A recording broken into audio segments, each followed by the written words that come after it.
A quick shout out to We Got Your Mac. It is a fantastic podcast I'm listening to at the moment, brought to you by SHI.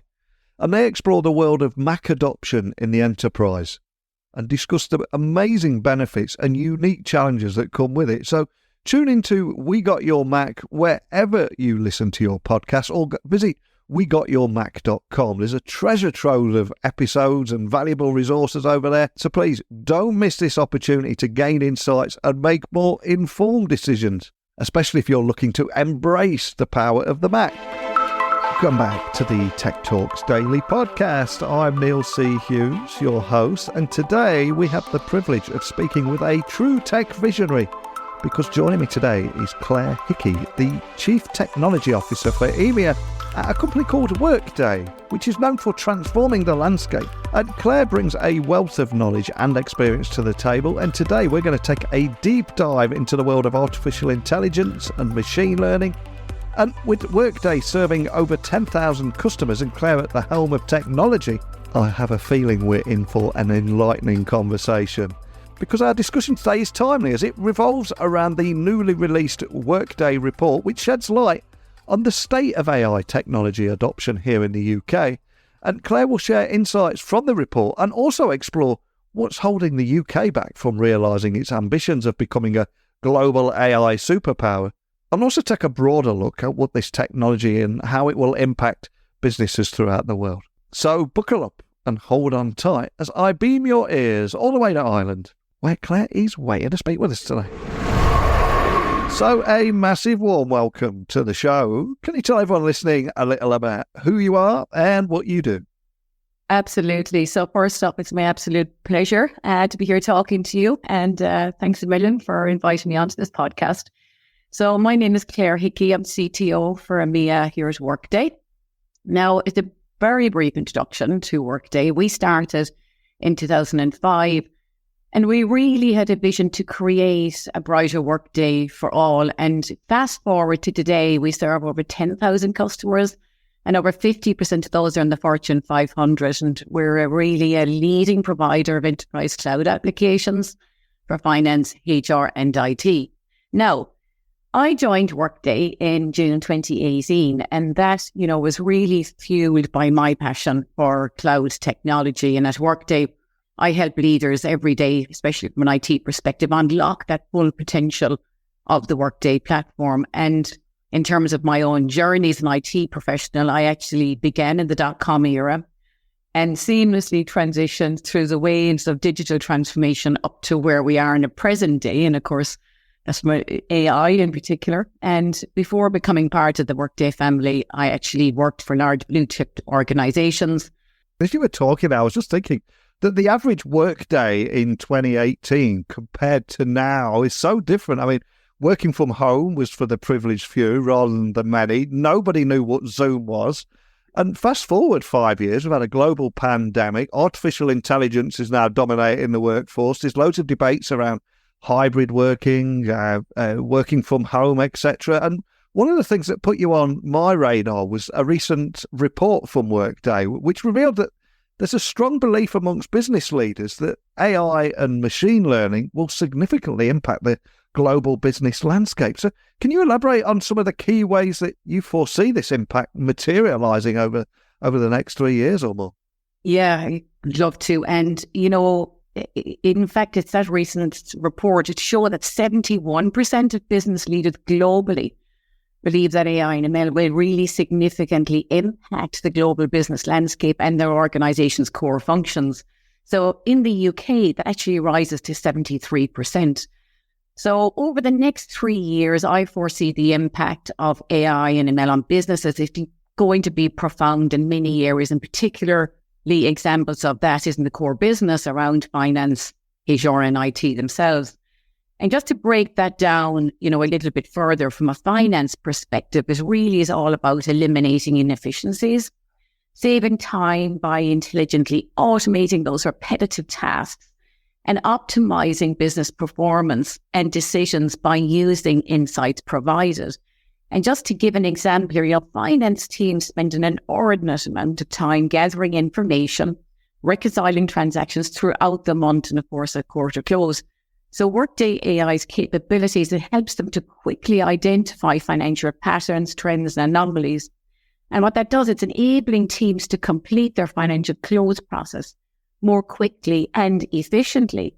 And in this case, the AI provides the insights to the workers and the human, who then uses this information to make more informed decisions at a much faster rate.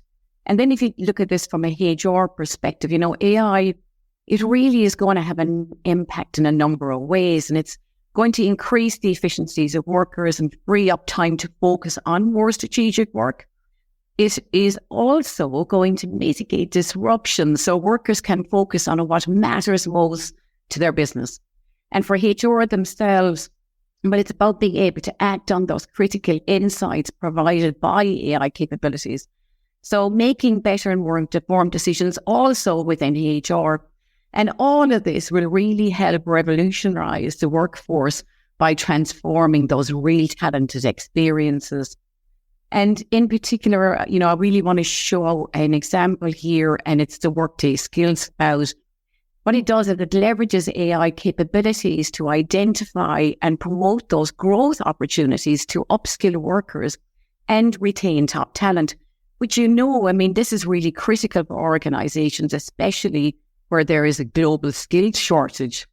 And then from an IT perspective, this is really about increasing impact on the business. So at Workday, we embed AI throughout our products.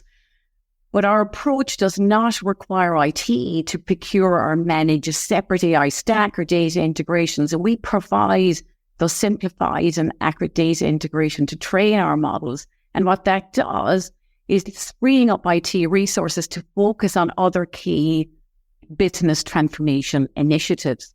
Now, what I'll do is IT leaders will really save time for themselves and their employees right across the business by intelligently automating those repetitive tasks. And again, it's about speeding up that decision making. You'll see this as a really common theme here. And finally, I think also for the IT function in particular, it's about reducing risk. So doing so by leveraging AI that is developed responsibly, and this is really critical, while also, though, keeping humans as the all-important decision maker. So in short, AI's impact on global business is marked by a very strategic adoption across sectors and really promising an optimization in various operational dimensions. And just on a personal note here, I'm an employee too. And obviously here at Workday, we've adopted our own skills cloud, which I spoke about. But what that does is it really helps me to stay informed as an employee of my own skills.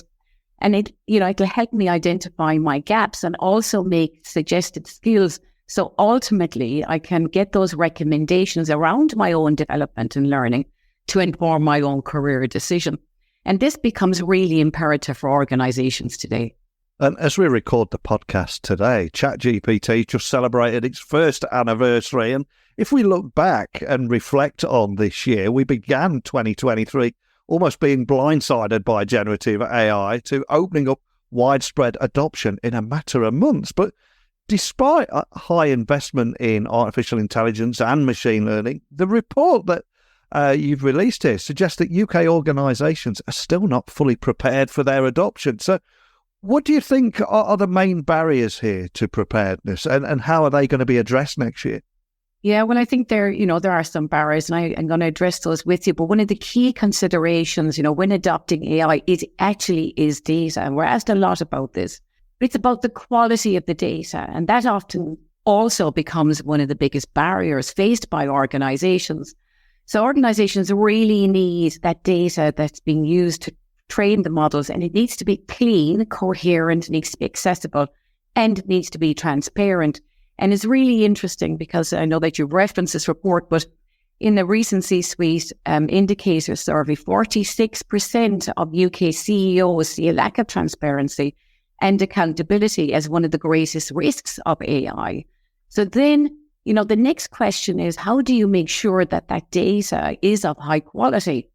And here at Workday, data is one of those key differentiators for us. And really, from the beginning, Workday was designed as a multi-tenant cloud with a unified data model. And it's with all of our customers on the same version of Workday, all data follows a uniform structure, and that provides that clean and coherent data, which is trains the models, and with 65 million users representing over 600 billion transactions a year, the volume of clean and coherent data that we can potentially leverage with our customers' permission is really unique to what we do here at Workday. Now, another consideration here is about being risk averse, and that also can be a common barrier. So both business leaders and employees, they need to be comfortable with change in technology. And as this shift in mindset, it becomes crucial to successful adoption. And a way to address this needed shift is by building trust, which is a key factor in creating that alignment between humans and AI. Now, a great way to develop this trust in organization is through education. And it's among global CEOs that nearly half of them, so that's 49%, they worry their organization is unprepared to adopt AI. And they worry that their teams lack of technical skills that they need to be effective in terms of AI. So prioritizing that ongoing training and really upskilling programs to equip employees with the technical skills necessary to really work effectively alongside AI will foster that culture of continuous learning and adaptability. And another way to increase those comfort levels is ensuring that AI upholds both privacy and data security standards, and implementing the right data privacy measures can also help really build that trust and confidence that's needed in AI. And this in turn also encourages much greater adoption, which is why choosing the right technology partner really becomes really key here. And if we were to take a comparative analysis with global and European data, I'm curious, how does the UK's investment and preparation for AI and ML, how does that compare with global and European standards? Where does the UK stand in an international context? Yeah, so, when it comes to how businesses in each region are approaching AI, our research reveals a picture of varying adoption curves, with the UK, however, really leading in many areas. So firstly, it was identified that 60% of UK leaders are more likely to welcome AI adoption in their organisations compared to the EMEA average of 52%. And the report also indicates that UK organisations have far more accessible data than other EMEA countries. So with 49% of UK respondents noting their data is fully accessible, or at least somewhat accessible, compared to 37% in France and 30% in Germany. So both an open mindset towards AI and accessible data are key to AI adoption, which may explain why the UK is currently the most likely to already to be at the scaling up stage of AI adoption, or at somewhat a maturity level already. In fact, the UK government recently claimed that there are twice as many UK companies providing AI products and services than there are in any other European country. So I think that's really quite profound in terms of some of the analysis of what shows for that comparison. It really does. And the other huge topic, of course, are the trust issues that surround AI and ML. And I think this year we've all read and experienced the AI hallucinations. And unsurprisingly, in the report, nearly half of business leaders are concerned about the trustworthiness of AI and ML. So what steps should be taken to maybe better build trust in these technologies next year? Yeah, and to some degree, I've touched on this already, but trust really becomes incredibly paramount to creating that much better alignment between the humans and AI. And in actual fact, we're now seeing this as the ultimate power couple, right? So one way to build trust in AI is by ensuring that this technology is used to augment human potential, not replace. So this is where it becomes important in ensuring about how you're defining those use cases for AI that really solves for real business problems. And it's elevating the worker potential and allowing them to focus their time on more value-added and strategic tasks. Now, for example, here would be where finance teams spend a really large amount of time. And I spoke about this gathering information or reconciling transactions throughout the month and, of course, at their quarter close period. But Workday AI helps them to quickly identify financial patterns, trends, and anomalies, and really complete that financial close process more quickly and more efficiently. And finally, it's really important to have a strategy for employee adoption and buy-in across the organization when adopting AI. And this does come also, again, from the transparency and support. So businesses, they really need to grow an organizational culture that rewards innovation and experimentation and supports their employees as they explore new AI capabilities. And of course, it's with the right resources, employees will be able to see the benefits of the technology themselves. And this is really what matters when it comes to change and adoption. And of course, reassuring employees that the purpose is around that augmentation and not replacing them. But that would provide adoption and allow the organization to really see the benefits at a much faster pace. And of course, as we look back through this year, OpenAI, they stole all the headlines. Now Google Gemini is on the scene. We're going to see a lot more competition. And I'm curious, I'd love to explore the role of enterprise in AI advancements. Now we're getting these different technologies entering the mainstream. So what role do you believe that enterprises, especially those in the FTSE 100, should play in advancing AI and ML technologies? How crucial do you think their contribution is? Because this is something we don't hear too much about. No, but you know what? It becomes incredibly important for these enterprises to engage in the conversation to really advance AI and ML technologies, capabilities, and even that adoption that we speak about.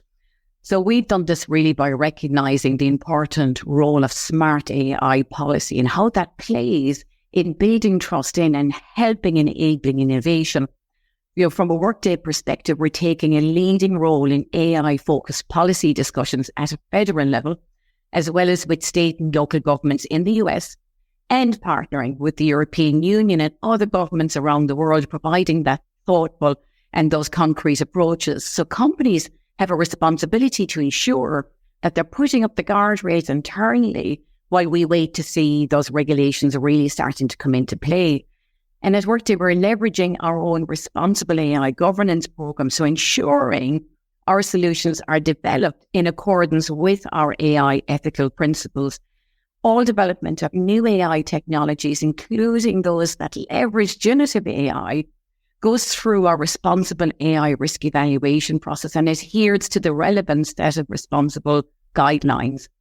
And with all of the innovations, our goal really, again, it comes back to amplifying that human performance and empowering users.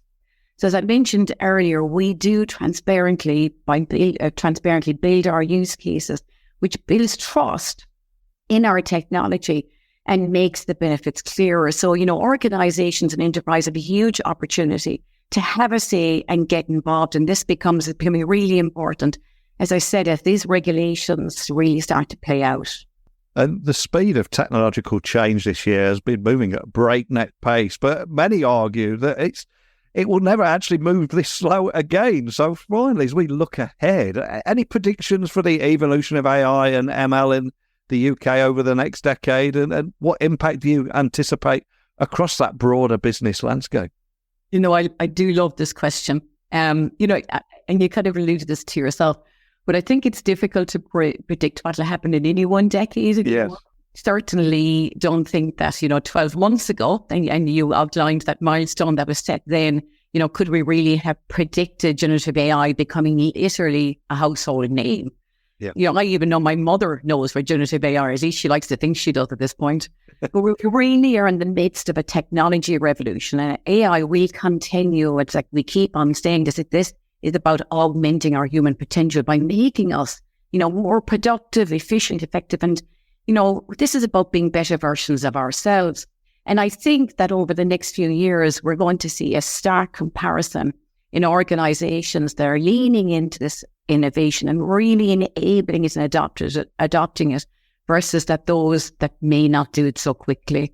Organizations who are leveraging AI really are not leveraging AI really have that potential to perhaps be left behind. And they're then just not going to realize the benefits that others will. And when it comes to generative AI, our journey to developing impactful generative AI for our customers, it's well underway. And we recently revealed new capabilities like growth plans for career development, job descriptions, content creation, offer letters, financial contract summarization and conversational AI. And that just really is to name a few. So that shows the speed that this can really go at. So while I don't think we can completely predict exactly what the decade would look like from now, I do think that I can say confidently that the impact that this will have on our productivity and engagement is going to be nothing like we've seen before in the workplace. Completely agree with you. It still blows my mind that only 3 years ago, most people didn't know what Zoom was. Only 12 months ago, hardly anybody knew what generative AI was. I think it's almost impossible to predict the future now. It really is. And obviously AI and machine learning, very serious topic right now, but I'd love to find a little bit more out about you and have a little bit of fun with you. I always ask my questions as guests. I ask them to either leave me a book that is inspired that they can recommend, or something that's important to them that we'll add to our Amazon wish list, or a song that we can add to our Spotify playlist. All I'm going to ask, Claire, is what would you like to leave us with and why? I'd love to leave you with a book that has really inspired me this year. It's a book by a girl called Clare Walsh. It's called Underwater. And this is an incredibly candid and inspiring story of someone who shows how bravery and vulnerability can really go a long way to giving anything a go. Claire had her own journey, and it was her admittance that she played hide and seek with depression. She had to deal with some tragedy in her life. And then one day she decided it was time to charter a different path for herself. And Claire discovered free diving. So plunging up to 16 meters below water surface without using breathing apparatus. And she was able to hold her breath for 5 minutes, 59 seconds. And she is the first person to represent Ireland in the World Free Diving Championships in 2019. So in Claire's case, holding her breath really taught her to live. Now, I got a personal affiliation to Claire's story. It's not only is she Irish, but I took up sea swimming during lockdown. You know, I think we all took something up. I don't live that far from the sea. I'm only about 5 minutes. And it's interesting. I know that Claire also gets in the water not too far from here. But, you know, up to this point, you would never, ever catch me in the sea, not alone the Irish Sea. And I couldn't actually swim. Like, I was one of those people in a pool that would hold on to the sides. And certainly if I had gone in the water, I'd never get my legs off the ground. So I decided that actually I needed to learn to swim, to be able to swim in the Irish Sea. And I loved it so much. So I took lessons to give me that level of confidence. And I'm now very proud to say I'm an all year round swimmer. And although I have to admit that during the colder winter months, like we're experiencing at the moment, and where equally the sea can be unpredictable, it's probably more a sea dipper than a sea swimmer, but it does all count. And I think for Claire's story, the one thing I want to say is that maybe one day that I'll hold my breath too and do that free dive. But it's a fantastic story, and I just wanted to leave you all with that. That is fantastic. It's supposed to be incredibly healthy for you as well, isn't it? The benefits of it are phenomenal. And I was going to say 2024, you've got to be going for free diving, but I mean, seen that film. Was it The Deepest? And it's interesting because that would have been where I always say that, in terms of a Netflix documentary, what I would recommend in The Deepest Breath. And it's very similar, but not. There's a success story with Claire, but I'll give you anything away about The Deepest Breath. But, that certainly had a profound impact on me also. And I think that's why I love this book too. But the benefits and how it's changed lives is quite phenomenal. 100%. Well, I'll get that book added to our Amazon wish list. And for anyone listening that's not seen The Deepest Breath, no spoilers, but please check that out too. For anyone listening that would like to dig a little bit deeper on the report that we've mentioned a few times today, or how Workday can help people listening, or maybe just carry on a conversation with you or your team, where would you like to point everyone listening? Can you just remind everyone of the website URL, etc.? Yeah, of course. Everyone can go to workday.com. Everything that they need there to contact us is available to them. There's got some fantastic demos on there. And on a personal level, I'm very happy to offer up, that Claire, without the I, and it's a Hickie. You can find me on LinkedIn, a CTO from EMEA here at Workday. And of course, I'm also really happy to lean in and talk to anyone that wants to progress a conversation with us. Well, we did cover so much in a short amount of time there. From optimism for AI and ML, it's clearly evident with 73% of business leaders believing both will have an impact on their global business landscape. But worryingly, preparation levels are currently out of step with investment ambitions. I suspect that will change. And also, along with that trust in AI. There's a lot of regulation coming. It's a huge topic that will continue to evolve, and I'd love to get you back on next year as it continues to do that. But just thank you for joining me today. That's okay. I want to come back on in a decade. So a huge thank you to today's guest for navigating us through the fascinating world of artificial intelligence and machine learning and exploring the profound impacts these technologies are having on global businesses. And Clare shared some remarkable insights from that Workday report, revealing the state of AI adoption in the UK and the opportunities and challenges that it can present. So I will add a link to that report in the show notes, which you'll find over at techblogwriter.co.uk. Just go to podcasts, you'll find 2,600 interviews, and you'll find a link to this episode, and I'll put all the links in there along with information about Clare and Workday. And the takeaway from the conversation to me is it's clear that AI has the potential to revolutionise core business functions in everything from finance to HR and IT. But as we navigate this ever-evolving tech landscape together, I think it's crucial to address the barriers such as data quality, trust. They're just two big talking points there. And I think Clare's emphasis on education, transparency and responsible governance is indeed a roadmap for success in the AI-driven future. This is something that's going to impact each and every person listening around the world today. So I'd love to hear your thoughts on anything we discussed. You can email me directly, techblogwriter@outlook.com, Twitter, LinkedIn, Instagram, just at Neil C. Hughes. Let's keep this conversation going. But that's it for today. So thank you for listening as always. And until next time, don't be a stranger.